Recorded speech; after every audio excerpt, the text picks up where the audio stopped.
Hi friends, welcome to Soumya food house YouTube ಚಾನಲ್ಗೆ ಎಲ್ಲರಿಗೂ ಸ್ವಾಗತ. ಫ್ರೆಂಡ್ಸ್, ಇವತ್ತು ಬೆಂಗಳೂರಲ್ಲಿ ಫೇಮಸ್ ಆದಂಥ ಗೀ ಪುಡಿ ತಟ್ಟೆ ಇಡ್ಲಿನ ಯಾವ ರೀತಿ ಮಾಡೋದು ಅಂತ ತೋರಿಸ್ಕೊಡ್ತೀನಿ. ಅದಕ್ಕಿಂತ ಮುಂಚೆ ಯಾರೆಲ್ಲ ನಮ್ಮ ಚಾನಲನ್ನು ಸಬ್ಸ್ಕ್ರೈಬ್ ಆಗಿಲ್ಲ, ಸೊ ಕೆಳಗಡೆ ಕಾಣ್ತಿರ್ತಕ್ಕಂಥ ಸಬ್ಸ್ಕ್ರೈಬ್ ಬಟನ್ ಮೇಲೆ ಒತ್ತಿ ಮತ್ತು ಬೆಲ್ ಐಕಾನ್ ಮೇಲೆ ಕ್ಲಿಕ್ ಮಾಡಿ. ಸೊ ಫ್ರೆಂಡ್ಸ್ ನೋಡಿ, ಒಳ್ಳೆ ಮಲ್ಲಿಗೆ ಹೂವಿನ ಥರ ಎಷ್ಟು ಸ್ಮೂತಾಗಿ, ಎಷ್ಟು ಸ್ಪಾಂಜಿಯಾಗಿ ಬಂದಿದೆ ತಟ್ಟೆ ಇಡ್ಲಿ ಅಂತ. ಸೊ ಇದನ್ನು ನೀವು ಕೂಡ ಮನೆಯಲ್ಲಿ ಟ್ರೈ ಮಾಡಿ. ಸೊ ಇದು ಇಷ್ಟೇ ಚೆನ್ನಾಗಿ ನೀವು ಕೂಡ ಮನೆಯಲ್ಲಿ ತಟ್ಟೆ ಇಡ್ಲಿನ ಮಾಡಬಹುದು.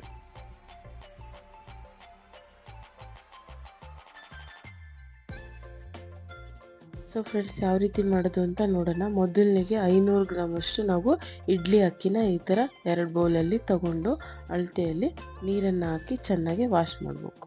ಈ ಥರ ನೀವು ಮನೆಯಲ್ಲಿ ಯಾವ ಅಕ್ಕಿನ ಯೂಸ್ ಮಾಡ್ತೀರೋ ಅದೇ ಅಕ್ಕಿನ ಕೂಡ ಈ ಥರ ಹಾಕ್ಕೊಳ್ಬೋದು. ಇದಕ್ಕೇನು ಇಡ್ಲಿ ಅಕ್ಕಿನೇ ತರಬೇಕು ಅಂಗಡಿಯಿಂದ ಅಂತಲ್ಲ. ನೀವು ಮನೆಯಲ್ಲಿ ಯಾವ ಅಕ್ಕಿ ಯೂಸ್ ಮಾಡ್ತೀರೋ ಅದೇ ಅಕ್ಕಿನ ನೀಟಾಗಿ ಒಂದು 5ರಿಂದ 6 ಸಲ ಇದನ್ನು ವಾಶ್ ಮಾಡ್ಕೊಂಡಷ್ಟು ಚೆನ್ನಾಗಿ ಕಲರು ಬರುತ್ತೆ. ಅದಾದಮೇಲೆ ಒಂದು 100ರಿಂದ 150 ಗ್ರಾಮ್ ಅಷ್ಟು ಉದ್ದಿನಬೇಳೆ ಮತ್ತು 1 ಟೇಬಲ್ ಸ್ಪೂನಷ್ಟು ಕಡಲೆಬೇಳೆನ ಹಾಕ್ಕೊಂಡು ಅದನ್ನು ಕೂಡ 2ರಿಂದ 3 ಟೈಮು ವಾಶ್ ಮಾಡ್ಕೋಬೇಕು. ಸೊ ನೀಟಾಗಿ ಈ ಥರ ನೀರಲ್ಲಿ ಚೆನ್ನಾಗಿ ವಾಶ್ ಮಾಡ್ಕೊಳ್ಳಿ.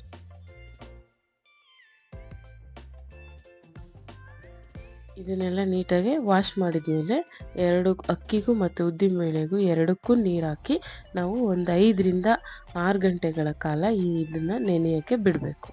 ಸೊ ಈ ಥರ ಪ್ಲೇಟ್ ಮುಚ್ಚಿ ನೆನೆಯೋಕ್ಕೆ ಬಿಡಬೇಕು. ನಾವು ರುಬ್ಬೋ ಒಂದು ಅರ್ಧ ಗಂಟೆ ಮುಂಚೆ ನಾವೊಂದು 50 ಗ್ರಾಮ್ ಅಷ್ಟು ಗಟ್ಟಿ ಅವಲಕ್ಕಿನ ನೀರಲ್ಲಿ 2ರಿಂದ 3 ಸಲ ಅದನ್ನು ಕೂಡ ನೀಟಾಗಿ ವಾಶ್ ಮಾಡಿಬಿಟ್ಟು ಅದಕ್ಕೂ ನೀರು ಹಾಕಿ ಅದನ್ನು ಅರ್ಧ ಗಂಟೆಗಳ ಕಾಲ ನೆನೆಸಿದರೆ ಸಾಕು. ಸೊ ಈ ಥರ ನೀಟಾಗಿ ವಾಶ್ ಮಾಡಿಬಿಟ್ಟು ಅದನ್ನು ಕೂಡ ನೆನೆಯೋಕ್ಕೆ ಬಿಡಿ ನೀರು ಹಾಕಿ. ಅದೆಲ್ಲ ಆದಮೇಲೆ ನೆಕ್ಸ್ಟು ನಾವು ನೆನೆಸಿರ್ತಕ್ಕಂಥ ಅಕ್ಕಿ ಮತ್ತು ಉದ್ದಿನಬೇಳೆ ಮತ್ತು ನೆನೆಸಿರ್ತಕ್ಕಂಥ ಅವಲಕ್ಕಿ ಮೂರನ್ನು ಕೂಡ ಇವಾಗ ರುಬ್ಬಬೇಕು.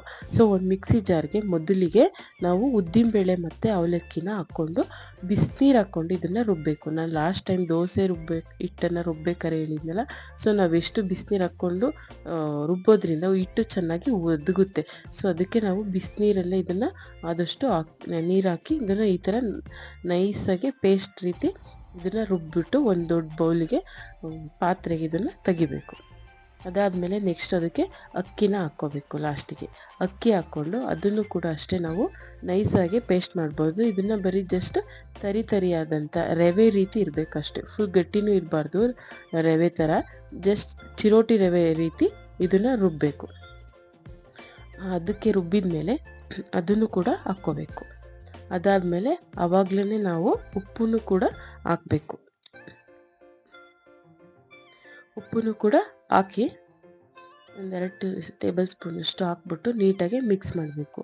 ಆ ಉದ್ದಿನಬೇಳೆ ಮತ್ತು ಅಕ್ಕಿ ಮಿಶ್ರಣ ನೀಟಾಗಿ ಎಲ್ಲ ಮಿಕ್ಸ್ ಆಗಬೇಕು. ಸೊ ಆ ಥರ ನೀಟಾಗಿ ಇದನ್ನು ನಾವು ಮಿಕ್ಸ್ ಮಾಡಬೇಕು.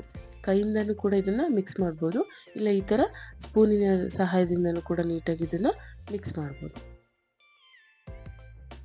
ಈ ಥರ ನೀಟಾಗಿ ಮಿಕ್ಸ್ ಮಾಡಿದ ಮೇಲೆ ಇದಕ್ಕೆ ನಾವು ಒಂದು ಪ್ಲೇಟನ್ನು ಮುಚ್ಚಿಬಿಟ್ಟು ಮತ್ತೆ ನಾನು ಹೇಳಿದ ರೀತಿ ಇದಕ್ಕೆ ಬಟ್ಟೆನ ನಾವು ಕಟ್ಟಬೇಕು. ನಾವು ಬಟ್ಟೆ ಕಟ್ಟೋದ್ರಿಂದ ಅಲ್ಲಿ ಗಾಳಿ ಆಡಲ್ವಲ್ಲ, ಸೊ ನೀಟಾಗಿ ಇಟ್ಟು ಉಬ್ಬುತ್ತೆ. ಸೊ ಅದಕ್ಕೆ ಈ ಥರ ತಟ್ಟೆ ಮುಚ್ಚಿ ಒಂದು ಬಿಳೆ ಬಟ್ಟೆನ ಈ ಥರ ಟೈಟಾಗಿ ಕಟ್ಟಬೇಕು. ಸೊ ಟೈಟಾಗಿ ಈ ಥರ ಕಟ್ಟಿ ಇದನ್ನು ಓವರ್ ನೈಟ್ ಇದನ್ನು ಬಿಡಬೇಕು. ಸೊ ಮಾರ್ನಿಂಗು ಬೆಳಗ್ಗೆ ಇದನ್ನು ತೆಗೆದ್ಬಿಟ್ಟು ರಾತ್ರಿ ಇಡೀ ಬಿಟ್ಟು ಬೆಳಗ್ಗೆ ಇದನ್ನು ತೆಗೆದಾಗ ನೋಡಿ ಹಿಟ್ಟು ಯಾವ ರೀತಿ ಉಬ್ಬಿರುತ್ತೆ ಅಂತ. ನೋಡಿ ಫ್ರೆಂಡ್ಸ್, ಹಿಟ್ಟು ಎಷ್ಟು ಚೆನ್ನಾಗಿ ಉಬ್ಬಿದೆ ಅಂತ. ನಾವು ಜಸ್ಟ್ ಒಂದು 1/4 ಭಾಗಕ್ಕಿಂತ ಜಾಸ್ತಿ ಇತ್ತು ಅಷ್ಟೇ ಹಿಟ್ಟು. ಇವಾಗ ನೋಡಿದರೆ ಇದು 3/4 ಭಾಗಕ್ಕಿಂತ ಜಾಸ್ತಿ ಅಷ್ಟು ಹಿಟ್ಟು ಉಬ್ಬಿದೆ. ನಾವು ಇದಕ್ಕೇನು ಬೇರೆ ಇಂಗ್ರೀಡಿಯೆಂಟ್ಸ್ ಹಾಕಿಲ್ಲ. ನಾವು ಬರೀ ಅಕ್ಕಿ, ಉದ್ದಿನಬೇಳೆ ಮತ್ತು ಅವಲಕ್ಕಿ, ಸ್ವಲ್ಪ ಕಡಲೆಬೇಳೆ ಹಾಕಿದ್ದೀವಿ ಅಷ್ಟೇ. ಆದರೆ ಎಷ್ಟು ನ್ಯಾಚುರಲ್ ಆಗಿ ಹಿಟ್ಟು ಉಬ್ಬಿದೆ ಅಂತ. ನಾವು ಯಾವುದೇ ರೀತಿಯಾದಂಥ ಅಡುಗೆ ಸೋಡಾನು ಕೂಡ ಬಳಸಿಲ್ಲ. ಸೊ ಇದನ್ನು ಜಾಸ್ತಿ ಮಿಕ್ಸ್ ಮಾಡಬಾರ್ದು. 1-2 ಸಲ ಈ ಥರ ನೀಟಾಗಿ ನಿಧಾನಕ್ಕೆ ಮಿಕ್ಸ್ ಮಾಡಿದ್ಮೇಲೆ ನೆಕ್ಸ್ಟು ಇಡ್ಲಿ ಪ್ಲೇಟನ್ನು ತಗೊಂಡು ಆ ತಟ್ಟೆಗೆಲ್ಲ ಎಣ್ಣೆನ ಹಚ್ಚಬೇಕು.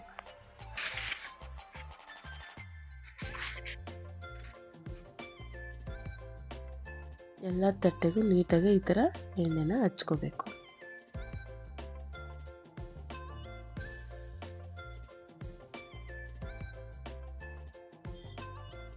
ಈ ಥರ ಎಲ್ಲ ತಟ್ಟೆಗೂ ತಟ್ಟೆಗೆ ಎಣ್ಣೆನ ಹಚ್ಚಿದ ಮೇಲೆ ನೆಕ್ಸ್ಟು ಹಿಟ್ಟನ್ನು ಹಾಕಬೇಕು.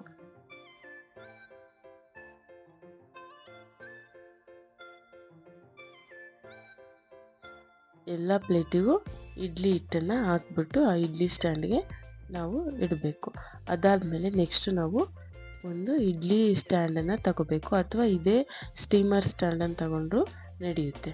ಸೊ ಈ ಥರ ನೀಟಾಗಿ ಎಲ್ಲ ಪ್ಲೇಟಿಗೂ ನಾವು ಇಡ್ಲಿ ಹಿಟ್ಟನ್ನು ಹಾಕಿ ಅದನ್ನು ನೀಟಾಗಿ ಕ್ಲೋಸ್ ಮಾಡಬೇಕು. ಸೊ ಈ ಥರ ಕ್ಲೋಸ್ ಮಾಡಿದ ಮೇಲೆ ನೆಕ್ಸ್ಟು ನಾವು ಇಡ್ಲಿ ಸ್ಟ್ಯಾಂಡಿಗೆ ಸ್ವಲ್ಪ ನೀರನ್ನು ಹಾಕ್ಕೋಬೇಕು. ಫಸ್ಟಿಗೆ ನೀರನ್ನು ಹಾಕ್ಕೊಂಡು ಅದಾದಮೇಲೆ ನಾವು ಹಾಕಿಟ್ಟಿರ್ತಕ್ಕಂಥ ಇಡ್ಲಿ ಹಿಟ್ಟನ್ನು ಸ್ಟ್ಯಾಂಡನ್ನು ಇದರೊಳಗೆ ಇಟ್ಟು ಒಂದು 10ರಿಂದ 15 ನಿಮಿಷಗಳ ಕಾಲ ಇದನ್ನು ನೀಟಾಗಿ ಬೇಯಿಸ್ಕೋಬೇಕು. ನಾವೆಷ್ಟು ಚೆನ್ನಾಗಿ ಇದನ್ನು ಬೇಯಿಸ್ತೀವೋ ಅಷ್ಟು ಚೆನ್ನಾಗಿ ಇಡ್ಲಿನೂ ಕೂಡ ತಟ್ಟೆಗೆ ಅಂಟದೇ ಇರೋ ರೀತಿ ಬರುತ್ತೆ. ಸೊ ಈ ಥರ ಒಂದು 15 ನಿಮಿಷಗಳ ಕಾಲ ಇದನ್ನು ನೀಟಾಗಿ ಬೇಯಿಸ್ಕೋಬೇಕು. ಬೇಯಿಸಾದ್ಮೇಲೆ ಸೊ ಅದನ್ನು ಸ್ಟ್ಯಾಂಡಿಂದ ಹೊರಗೆ ತೆಗಿಬೇಕು. ನೋಡಿ ಫ್ರೆಂಡ್ಸ್, ಎಷ್ಟು ಚೆನ್ನಾಗಿ ಹಿಟ್ಟು ಬೆಂದಿದೆ ಅಂತ. ನಾವು ಇದನ್ನು ಬಿಸಿ ಇದ್ದಂಕಲೇ ತೆಗಿಬಾರ್ದು, ಒಂದು ನಿಮಿಷ ಬಿಡಬೇಕು ಇದನ್ನು ತಣ್ಣಗಾಗೋಕ್ಕೆ. ಸೊ ಇದನ್ನೆಲ್ಲ ತಟ್ಟೆಯಿಂದ ತೆಗೆದು ಸ್ಟ್ಯಾಂಡಿಂದ ತಟ್ಟೆಯನ್ನು ಒಂದು 5 ನಿಮಿಷಗಳ ಕಾಲ ಬಿಟ್ಟು ಈ ಥರ ಸೈಡಾಗಿ ಒಂದು ಸ್ಪೂನಿನ ಸಹಾಯದಿಂದ ಈ ಸೈಡನ್ನೆಲ್ಲ ಈ ಥರ ನೀಟಾಗಿ ಬಿಡಿಸ್ಕೋಬೇಕು. ನೋಡಿ, ಜಸ್ಟ್ ಈ ಥರ ಬಿಡಿಸ್ಕೋಬೇಕು ನಿಧಾನಕ್ಕೆ.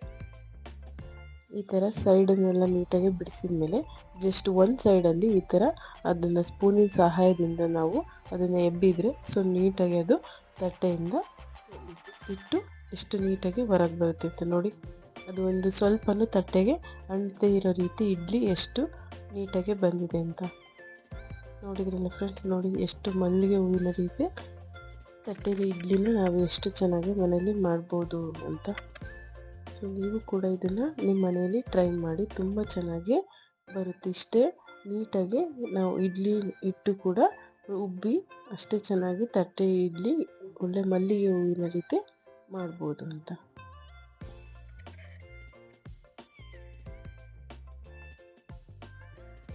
ನೋಡಿ ಫ್ರೆಂಡ್ಸ್, ಒಂದು ಚೂರು ಕೂಡ ಅದು ತಟ್ಟೆಗೆ ಅಂಟದೇ ಇರೋ ರೀತಿ ಎಷ್ಟು ಚೆನ್ನಾಗಿ ನಾವು ಇದನ್ನು ತಟ್ಟೆಯಿಂದ ಈ ಥರ ನೀಟಾಗಿ ತೆಗೆದ್ಬಿಟ್ಟು ಅದಾದಮೇಲೆ ನೆಕ್ಸ್ಟು ನಾವು ಒಂದು ಸರ್ವಿಂಗ್ ಪ್ಲೇಟನ್ನು ತಗೋಬೇಕು. ಆ ಸರ್ವಿಂಗ್ ಪ್ಲೇಟಿಗೆ ಮೊದಲು ಒಂದು ತಟ್ಟೆ ಇಡ್ಲಿನ ಇಟ್ಟು ಅದ್ರ ಮೇಲೆ ಕರಗಿರ್ತಕ್ಕಂಥ ತುಪ್ಪನ ಹಾಕ್ಕೋಬೇಕು. ತುಪ್ಪನೆಲ್ಲ ಈ ಥರ ನೀಟಾಗಿ ಹರಡಿದ ಮೇಲೆ ಅದ್ರ ಮೇಲೆ ನಾವು ಪುಡಿಯನ್ನು ಹಾಕಬೇಕು. ಈ ಥರ ಮಾಡಿಟ್ಟಿರ್ತಕ್ಕಂಥ ಪುಡಿನ ಈ ಥರ ನೀಟಾಗಿ ಹಾಕ್ಕೋಬೇಕು. ಪುಡಿ ಎಲ್ಲ ಹಾಕಿದ ಮೇಲೆ ಕೊನೆಯದಾಗಿ ನಾವು 1 ಟೇಬಲ್ ಸ್ಪೂನಷ್ಟು ಬೆಣ್ಣೆನ ಹಾಕಿದ್ದು. ಸೊ ಮನೆಯಲ್ಲಿ ನಾವು ಎಷ್ಟು ಈಸಿಯಾಗಿ ತಟ್ಟೆ ಇಡ್ಲಿ ಗೀ ಪುಡಿನ ಮಾಡ್ಬೋದು ಅಂತ. ಸೊ ನೀವು ಕೂಡ ನಿಮ್ಮ ಮನೆಯಲ್ಲಿ ಟ್ರೈ ಮಾಡಿ ಫ್ರೆಂಡ್ಸ್.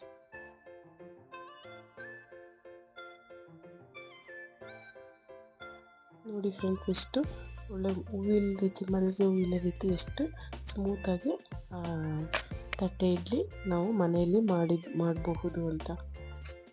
ಫ್ರೆಂಡ್ಸ್, ಯಾರಿಗೆಲ್ಲ ಈ ತಟ್ಟೆ ಇಡ್ಲಿ ರೆಸಿಪಿ ಇಷ್ಟ ಆಯಿತು ಸೊ ನೀವು ಕೂಡ ಲೈಕ್ ಮಾಡಿ, ಸಬ್ಸ್ಕ್ರೈಬ್ ಆಗಿ ಮತ್ತು ಶೇರ್ ಮಾಡಿ. Thank you for watching.